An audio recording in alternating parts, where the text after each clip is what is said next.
Welcome to the deep dive.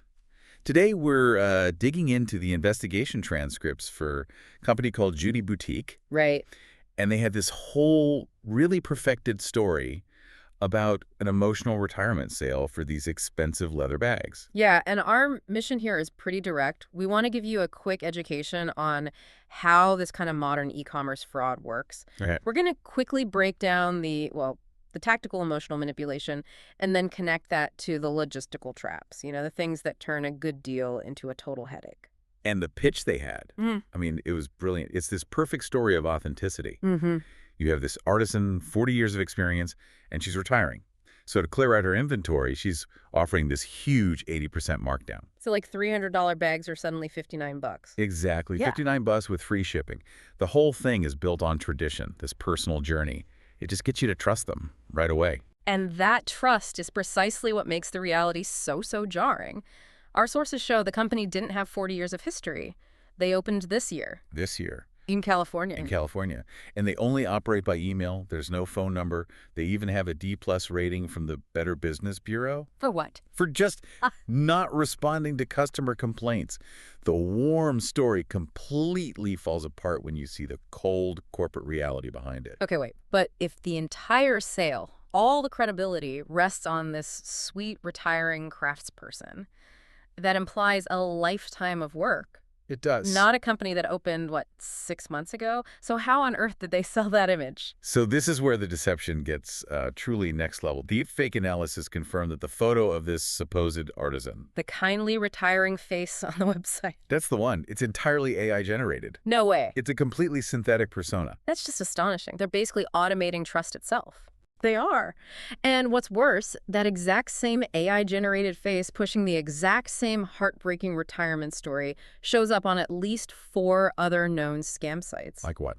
The transcripts mention names like Grace's Bags, Karen Bags. The emotional hook is just infinitely scalable. It's a template. Okay, so moving past the fake story, Yeah. what about the actual product?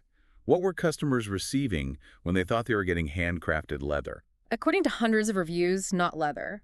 What arrived was mass-produced synthetic plastic, vinyl, basically. Wow. One quote from an investigator's notes described the product as smelling like a chemistry experiment. Smells like a chemistry experiment. That really says it all, doesn't it? It really does. And all of this is supposed to be coming from a small California workshop, but I'm guessing the logistics tell a different story. Absolutely. The bags shipped from distribution hubs in China or Taiwan. Uh, And this immediately introduces the final devastating layer of the scam, the policy trap. the policies are just engineered for failure. So technically, they offer a 30-day return window, right? Right, which looks good on paper. But the fine print says you have to cancel your order within 30 minutes of purchasing. Why even have the 30-day window? Because they have to keep up the appearance of a fair policy, it gets you to buy, but they make the return economically impossible. How so? If you try to return the bag after it arrives, the cost to ship it all the way back to China or Taiwan eats up 50 to 60% of the $59 you paid. So you're financially sunk before you even start. You're trapped. So when customers demand a full refund for getting, a counterfeit bag, the company uses this buy-off tactic. What's that? Well, instead of processing a return, which they know is too expensive for you, they'll offer a partial refund, maybe 10 or 20% if you just agree to keep the worthless bag. Wow. It's why Scam Detector gave the whole operation a miserable score of 41.5 out of 100. So if the lesson here is about sophisticated scams, what does this use of AI personas and impossible policies really teach us? It teaches us that deception is now automated and it's scalable.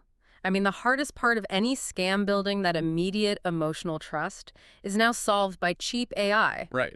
The fake person gets you hooked, and then the logistical traps, like that cancellation window and the high shipping costs, they just lock you into the purchase. That's the real insight here. So next time you see one of those highly discounted, too good to be true sales built on some beautiful story. You have to look for the red flags. Exactly. Remember that beautiful photo might be AI?